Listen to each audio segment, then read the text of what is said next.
Nah, karena penasaran, petugas ini pun segera langsung membuka kantong kresek itu. Dan ternyata di dalamnya bukan sampah, Wak. Hai, wassalamualaikum warahmatullahi wabarakatuh. Terima kasih sudah klik video ini. Oke, Wak, jadi di malam ini aku datang kembali menemani weekend kalian dengan menceritakan satu kisah kriminal yang terjadi di negara Malaysia, Wak, pada tahun 1993. Kejadiannya memang udah lumayan lama, tapi peristiwa ini tuh sangat membekas sekali bagi warga Malaysia karena betul-betul menggemparkan kali, Wak, di masa itu. Kasus ini merupakan tindak kriminal penghilangan nyawa sadis yang menimpa seorang wanita single parent yang berprofesi sebagai penyanyi di sebuah bar, Wak. Dan kasiannya lagi ketika ditemukan korban ini sudah dalam kondisi yang sangat-sangat tragis, di mana tubuh korban ini sudah terpisah-pisah, Wak, menjadi beberapa bagian. Dan setelah diselidiki oleh polisi, ternyata pelaku di balik tindak kriminal itu adalah orang terdekatnya yang juga terlibat masalah cinta segitiga dengan korban. Nah, penasaran dengan kisah selengkapnya? Jadi tanpa berlama-lama kita langsung masuk aja ke ceritanya ya. Check it out.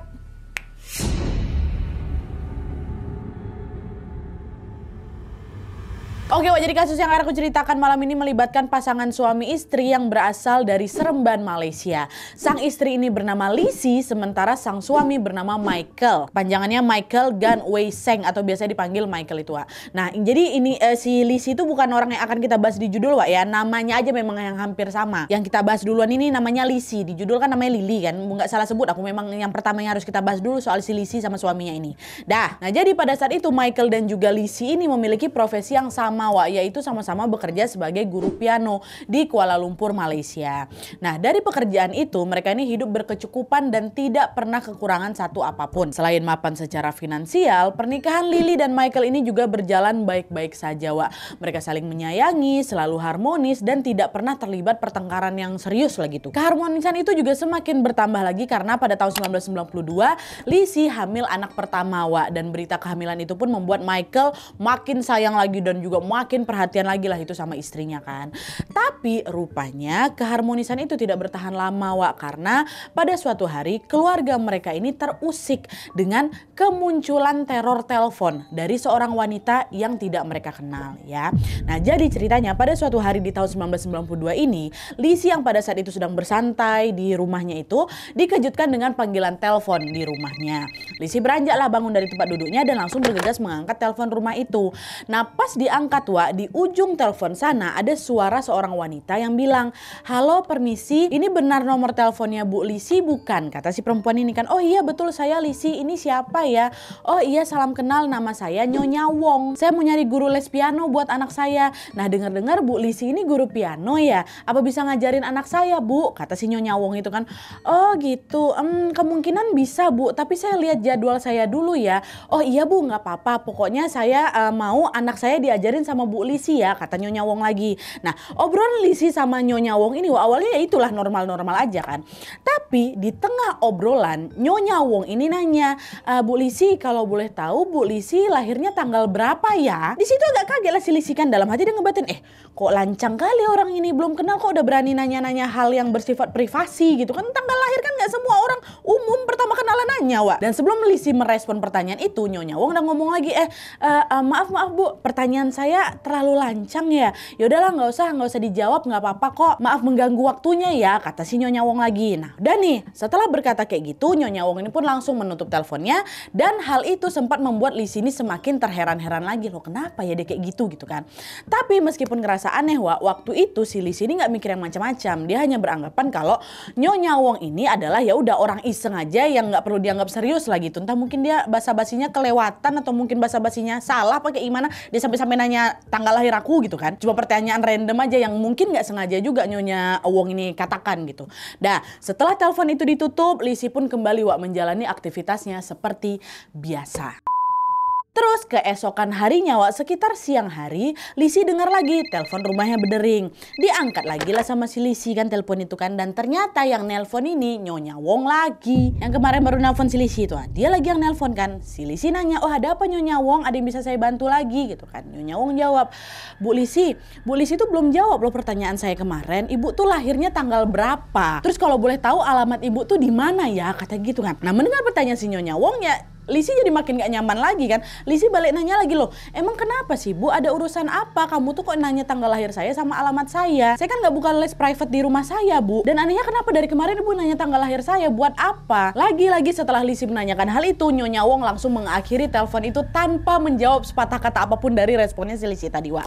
Kejanggalan itu tentu makin bikin si Lisi ini curiga lagi kan. Kenapa kok aneh kali sih Nyonya Wong ini, siapa dia nih? Jangan-jangan dia punya niat jahat nih sama aku. Dan ternyata pemikiran Lisi terbukti benar Wak. Pada hari-hari berikutnya Nyonya Wong ini kembali menelpon si Lisi dengan frekuensi yang makin sering Wak. Awalnya kan Nyonya Wong tuh cuma nelpon ya paling 1-2 kali lah gitu kan setiap hari kan.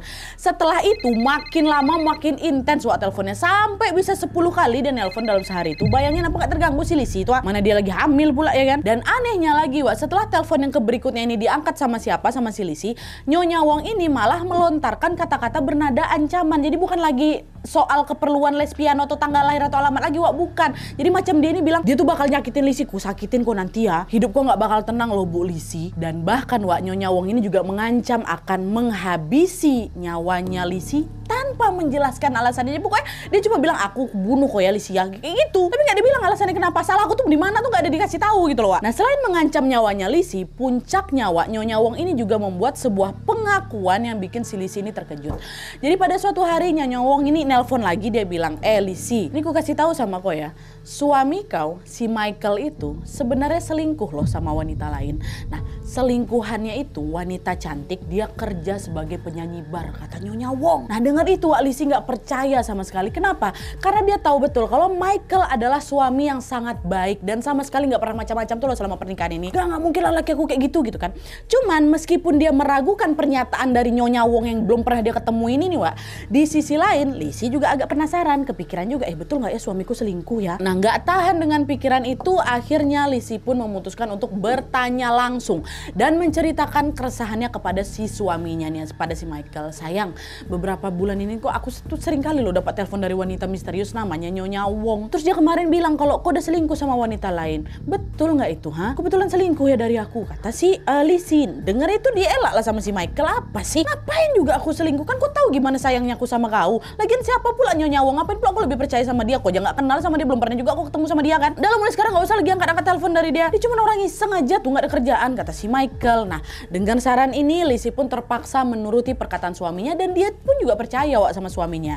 Dan sejak saat itu dia sudah tidak pernah lagi memperdulikan ataupun mengangkat panggilan telepon dari Nyonya Wong. Tapi makin gak diangkat Wak, Nyonya Wong ini justru makin sering lagi nelpon Lisi. Bahkan nih Wak ya, dalam satu hari Nyonya Wong ini nelpon Lisi itu dengan panggilan telepon gak cuma 10 tadi kan, nggak, sampai ratusan kali. Dan hal itu terjadi bukan 1, 2, 3 minggu Wak ya, tidak, itu terjadi selama berbulan-bulan sampai si Lisi ini frustasi Wak. Mana dia lagi hamil pula ya kan, ditelepon-telepon terus. Dan parahnya lagi juga nih, setiap kali Lisi ini curhat ke Michael, dia mengeluh kepada suaminya si Michael, Michael tuh macam memberikan jawaban yang kurang memuaskan atau kurang menenangkan hatinya dia lah gitu loh. Nah nggak tahan dengan semua itu, Lisi pun berniat untuk menyewa detektif swasta untuk mencari tahu siapa nih si Nyonya Wong ini nih. Dan Lisi juga sudah bermaksud untuk menyeret si Nyonya Wong ini ke penjara. Daripada kau ganggu aku terus, ku polisikan aja kau langsung, kata. Oh udah ganggu dia. Tapi sebelum niat itu terlaksana Wak, secara tiba-tiba, entah dia dapat bocoran dari mana nih Wak ya, tiba-tiba saja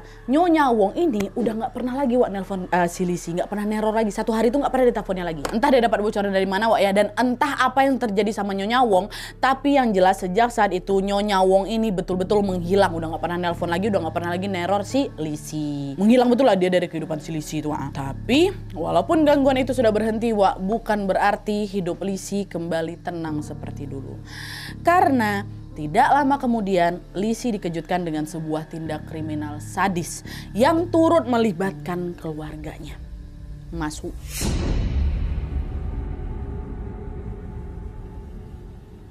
Nah jadi Wak, ceritanya pada tanggal 8 Juli tahun 1993, seorang petugas kebersihan melihat ada 2 kantong plastik yang tergeletak di rerumputan Jalan Tungku, Kuala Lumpur, Malaysia. Nah awalnya petugas ini mikir, oh ya udah, kedua kantong itu cuma sampah biasa aja kan, yang dibuang sama orang yang tidak bertanggung jawab gitu kan, sembarang dibuangnya aja. Nah petugas itu pun segera langsung mengangkat kedua kantong itu dan berniat untuk membuangnya ke tempat sampah. Nah pas diangkat sama si petugas itu Wak, petugas itu merasa kok kantong ini berat kali ya, terus boe busuk kali. Nah karena penasaran, petugas ini pun segera langsung membuka kantong kresek itu. Dan ternyata di dalamnya bukan sampah, Wak, tapi jasad manusia yang sudah dipisah-pisahkan badannya dalam beberapa bagian. Tanpa membuang waktu lagi, petugas ini pun langsunglah melaporkan temuan dia ini ke kantor polisi, ya kan. Dan setelah polisi datang, wah, mereka pun langsunglah mengecek area di sekitar TKP kan. Nah pas lagi ngecek ini, polisi nggak cuma nemuin 2 bungkusan yang udah ditemuin sama petugas tadi aja, Wak. Polisi kembali menemukan ada 7 kantong plastik lagi yang dibuang sembarangan juga. Ada yang ditaruh di semak-semak dan ada juga yang macam dilemparkan aja gitu loh ke got. Nah karena curiga, polisi pun membuka semua kantong plastik itu untuk melihat isinya. Dan lagi-lagi di situ mereka menemukan sesuatu yang tidak kalah mengejutkan, Wak. Di mana ke-7 kantong plastik itu ternyata juga berisi potongan tubuh manusia. Ada 2 kaki, ada paha, ada pinggang, dan juga mohon maafnya ada selangkangannya. Yang semuanya dalam kondisi membusuk, Wak. Oi, dengan cepat polisi pun langsung membawa semua kantong itu ke rumah sakit untuk diidentifikasi lebih lanjut lagi kan. Nah setelah diperiksa, Wak, tim forensik mengatakan kalau 9 kantong ini, ya kan, 2 tambah 7 itu berisi potongan tubuh orang yang sama, yaitu seorang wanita muda dengan rentang usia sekitar 20-30 tahun. Dan selain itu tim forensik ini juga menduga pelaku dari tindakan keji itu adalah orang yang profesional kali, yang paham tentang anatomi manusia. Kenapa?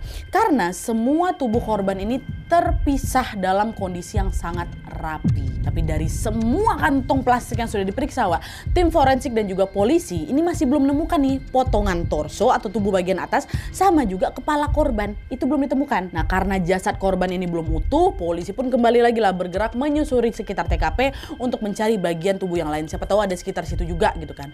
Dan untungnya upaya itu membuahkan hasil, Wak, karena tidak jauh dari TKP polisi kembali menemukan ada 2 kantong plastik lagi, Wak, yang berisi potongan tubuh manusia. Disitulah ada dada, ada perutnya, dan juga ada itu ya, kepalanya. Dengan ditemukan temuan itu berarti secara total ada berapa? 2 tambah 7 tambah 2 ada 11 plastik yang berisi potongan tubuh korban, Wak. Tapi meskipun seluruh bagian tubuh korban ini sudah ditemukan, polisi nih, Wak, belum bisa mengetahui identitas korban karena teknologi Malaysia pada kala itu belum semaju sekarang. Dan by the way juga di zaman itu tuh belum ada tes sidik jari itu loh, atau tes DNA macam sekarang ini. Ini siapa nih ya korban ini nih ya? Nah nggak kehabisan akal di situ, polisi pun akhirnya menyewa seorang pelukis bayaran bernama Amiruddin untuk menggambar sketsa wajah korban. Nah pada saat proses menggambar itu berlangsung, Wak, Amiruddin pun merasa kesulitan gara-gara apa? Wajah korbannya udah busuk, udah bengkak, udah nggak bisa dikenali lagi. Ini kayak mana lah muka dia nih ya? Tapi dengan usaha yang keras, Amiruddin pun akhirnya memakai imajinasinya untuk menerka-nerka wajah korban tadi. Jadi dia tuh macam gambar pakai feeling, oh kayaknya dengan bentuknya kayak gini, selama saya hidungnya kayak gini lah bentuk. Pokoknya dia pakai lah semua imajinasinya dia kan. Rupanya cara itu terbukti efektif, Wak, karena setelah sketsa itu disebarluaskan di masyarakat, ada seorang laki-laki yang nelpon polisi dan dia mengaku mengenal sketsa korban itu. Laki-laki itu bilang, "Bapak, permisi Pak ya, kayaknya saya kenal lah sama wanita yang ada di sketsa tuh, Wak. Pak, wanita itu mirip macam penyewa kontrakan saya, namanya Lili Chua. Dan setahu saya dia itu kerja sebagai penyanyi di suatu bar, Pak." Nah ini baru Lili Chua nih, Wak. "Oh yang benar Pak, ya udah kontrakan kamu tuh alamatnya di mana? Kami mau cek dulu lah ke sana, ke tempatnya si Lili Chua ini. Nah alamatnya di Jalan Kota Baru Kelantan, Pak. Dan akhir-akhir ini juga saya ngeh Lili ini kok jarang kelihatan ya di kontrakan. Kalau Pak polisi mau ngecek ke rumah dia, sudah silakan Bapak datang aja lah ke alamat itu," kata si laki-laki ini. "Oke Pak, makasih ya Pak informasinya," kata polisi kan. Dah lah tuh, dengan segera polisi pun langsung, Wak, mendatangi alamat yang dibilang sama si saksi tadi ini, si laki-laki atau si pemilik kontrakan si Lili Chua. Nah sesampainya di sana polisi ngetok lah pintu rumah itu kan berkali-kali, tapi nggak ada jawaban, Wak, dari dalam. Nah karena udah nggak sabar nih, makin curiga juga kan polisi kan. Polisi pun terpaksa mendobrak paksa kontrakan itu setelah ada persetujuan dari si pemilik. Dan setelah pintu itu terbuka, ternyata di dalamnya nggak ada orang sama sekali, Wak. Rumah tuh kosong melompong. Nggak ada nih si Lili Chua nih. Tapi meskipun nggak bertemu siapa-siapa, polisi menemukan ada 2 petunjuk yang sangat penting di rumah itu, Wak. Pertama, polisi menemukan ada sebuah foto seorang wanita yang sedang bernyanyi di sebuah bar. Terus yang kedua, polisi juga menemukan ada sebuah nomor telepon yang tertulis di secarik kertas. Nah ketika polisi ngelihat yang bukti pertama ini, penemuan pertama, foto wanita itu kok ya mirip kali, Wak, sama sketsa wajah yang digambar sama Amiruddin. Iya ding, mirip ding katanya. Jangan-jangan wanita ini korban yang mirip kali mukanya, kata polisi kan. Dan yang kedua, ketika polisi menghubungi nomor yang mereka temukan tadi, Wak, dari situ polisi tahu bahwa nomor itu milik seorang wanita yang bernama Cindy Chua. Ini korbannya namanya kemungkinan Lily Chua, ini nomornya Cindy Chua, sama-sama Chua nih belakangnya kan last name-nya. Ditelepon lah sama polisi kan, halo Cindy Chua, ini kamu nih siapanya Lily Chua ya? Kamu kenal nggak sama Lily Chua? Oh iya kenal Pak, Lily Chua itu adik bungsu saya, emangnya kenapa Pak? Nah disitulah polisi pun cerita kalau mereka menemukan ada seorang mayat wanita yang diduga itu tuh kayaknya adik kamu, Lily Chua itu. Dan untuk memastikan dugaan itu, polisi pun kemudian ngajaklah si Cindy ini untuk ke rumah sakit, nengok langsung tuh jasadnya si korban ini, betulan Lily Chua apa bukan tuh. Dah pergilah Cindy tuh ke rumah sakit kan Wak. Dan setibanya di rumah sakit, tim forensik pun mempersilahkan Cindy untuk melihat jasad korban. Dan pas baru ngelihat jasad itu Wak, dalam hitungan detik Cindy langsung mual-mual gegara, dia nggak tega nengok kondisi korban yang mengenaskan depan mata dia tuh Wak. Udah sulit kali dikenali korban itu juga kan. Dan di saat yang sama juga Cindy juga langsung menangis sejadi-jadinya. Lalu dengan suara gemetar Cindy bilang, Pak polisi, kayaknya wanita itu memang betul lah Pak, itu adik saya Pak. Itu betul kayaknya Lily Chua, saya tahu betul dari ciri-ciri fisik adik saya Pak. Bentar Bu, emang ciri-cirinya gimana? Bukannya korbannya udah sulit dikenali Bu, ya kan udah parah kali kan jasadnya kan. Wah orang yang sketsa saja udah bingung gimana gambarinnya, yang udah ngebusuk kali. Nah disinilah Wak plot twistnya. Ternyata Cindy Chua mengenali jasad itu adalah Lily adiknya berkat sesuatu yang bisa dibilang agak cukup sensitif juga Wak. Jadi kata Cindy, adik saya ini atau Lily ini punya, mohon maaf nih Wak, maaf kali, dia punya kebiasaan mencukur rambut di area vitalnya, ya itu. Dan hal itu dilakukan sama si Lily gegara dia kan kerjanya di penyanyi bar Pak, dia harus selalu tampil seksi dan dia ini juga menggoda para tamu supaya bisa datang gitu ke tempat kerjanya. Nah jasad korban yang termutilasi itu Wak juga memiliki ciri-ciri yang sama sama Lily, bagian situnya udah tercukur. Dan selain alasan itu, Cindy ini juga mengaku beberapa hari belakangan Lily ini memang juga menghilang Pak, dia nggak ada kabar sama sekali dan susah juga saya hubungi. Nah kedua hal itulah yang membuat Cindy itu sangat yakin betul kalau jasad itu adalah jasad adiknya. Dan untuk memastikan perkataan Cindy Wak, polisi pun kemudian berinisiatif mengambil darah milik Cindy dan juga darah milik korban atau Lily ini. Dan sampel darah itu dikirimlah itu ke Singapura untuk bisa dicocokkan DNA-nya. Dan dari pengujian itu akhirnya diketahui kalau DNA milik Cindy dan juga DNA milik korban menunjukkan adanya kesamaan Wak. Dan hal itu berarti apa?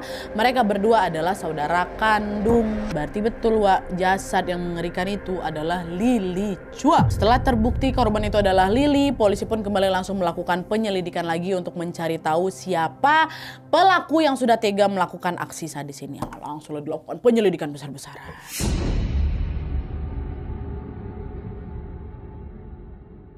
Nah setelah identitas Lily Chua ini terkonfirmasi Wak, polisi pun segera langsung menginterogasi orang-orang terdekatnya termasuk Cindy si kakaknya. Nah dari interogasi itu Wak, polisi pun akhirnya mengetahui latar belakang dari si Lily Chua. Ini aku jelasin ya lumayan nggak terlalu banyak, tapi inilah latar belakang dari si Lily ini Wak ya.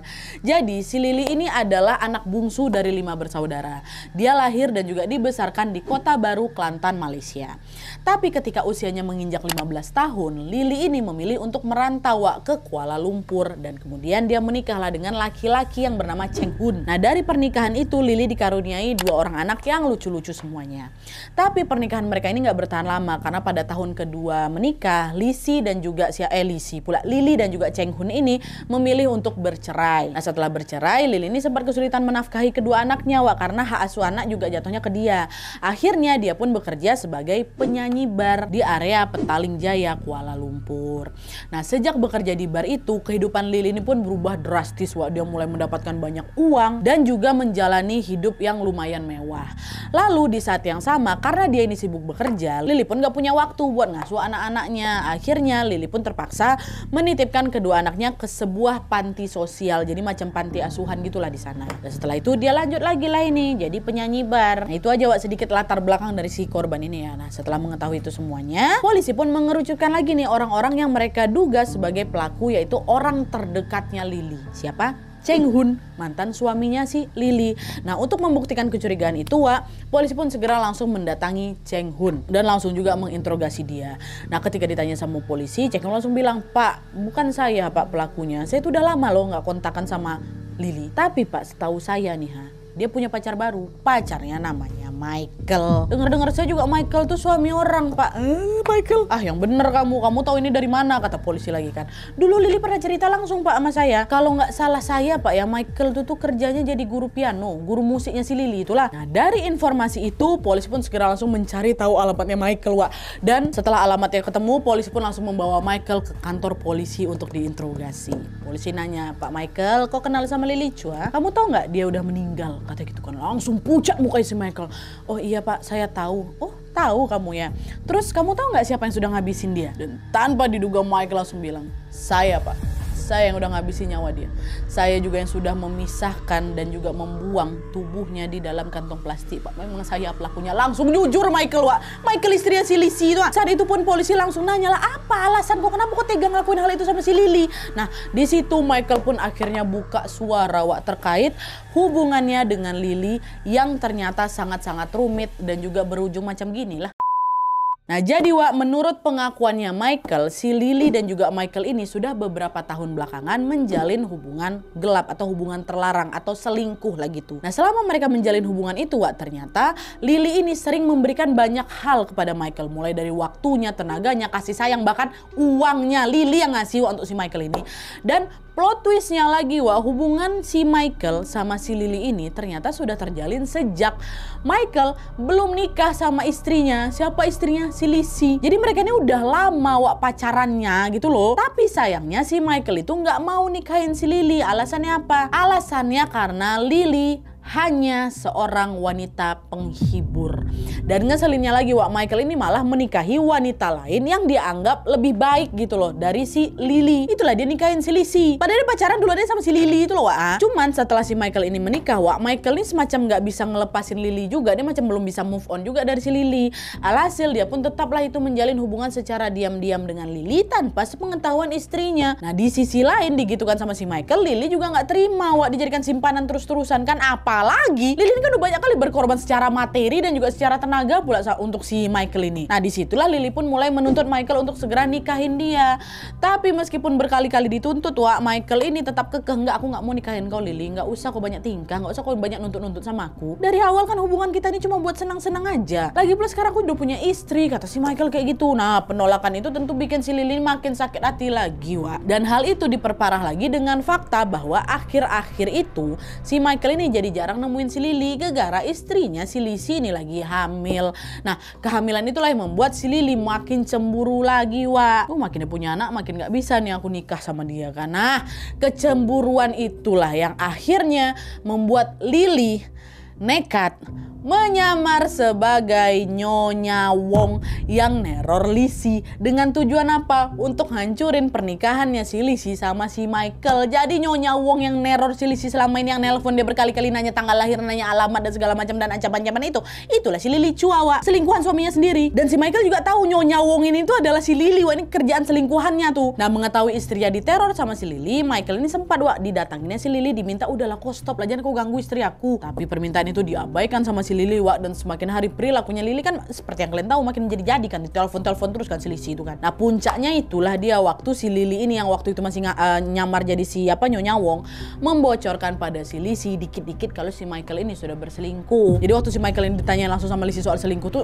panik si Michael. Aduh, udah di-spill pula sama si Lily ini. Marah si Michael di situ Wak. Nah, disitulah dia pun berencana untuk menghabisi Lily supaya dia berhenti mengganggu keluarga kecilnya.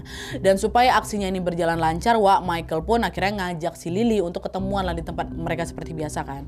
Nah, di situ Lily nggak curiga Wak, karena awalnya mereka ngobrol-ngobrol santai aja. Michael juga nggak marah-marah, Lilynya juga nggak lagi bete. Pokok moodnya lagi bagus lah waktu mereka ketemu itu. Tapi di saat Lily ini sedang lengah, disitulah Michael langsung dihantamnya benda tajam ke si Lily sampai dia tewas di tempat. Di situ langsung dia tewas Wak. Nah, setelah si Lily ini tewas, Michael sempat kebingungan tuh Wak, di mana mau kubuang jasad ini ya. Tapi nggak lama kemudian disitulah si Michael ini terpikir sebuah aksi sadis, barulah itu dipisah dipisah-pisahkannya jasadnya si Lily, dimasukkannya lah itu ke dalam 11 kantong plastik tadi tuh. Nah, habis tuh udah selesai, dibuang-buangnya lah itu secara terpisah di tempat sembarangan itu supaya nggak ketahuan polisi. Dan kisah selanjutnya macam aku ceritakan tadi, akhirnya ditemukan petugas, lalalala gitu. Dah gitu kronologinya. Nah, dengan adanya pengakuan itu, polisi pun langsung menetapkan Michael sebagai tersangka utama penghilangan nyawanya Lily. Michael terancam pasal pembunuhan berencana dengan hukuman maksimal hukuman mati. Lalu pada tanggal 9 Maret tahun 1994, Michael pun menjalani sidang untuk mendengar vonis hukuman yang akan dijatuhkan. Tapi di saat persidangan berlangsung, Michael ternyata kembali berulah, Wak. Dan dia membuat sebuah pengakuan yang berbeda, di mana pengakuan itu menyulut amarah masyarakat Malaysia dan tentunya memicu emosi keluarga korban. Apa? Masuk. Jadi Wak, melalui kuasa hukumnya, Michael ini mengaku kepada jaksa bahwa dia tuh sebenarnya nggak niat loh bunuh si Lily.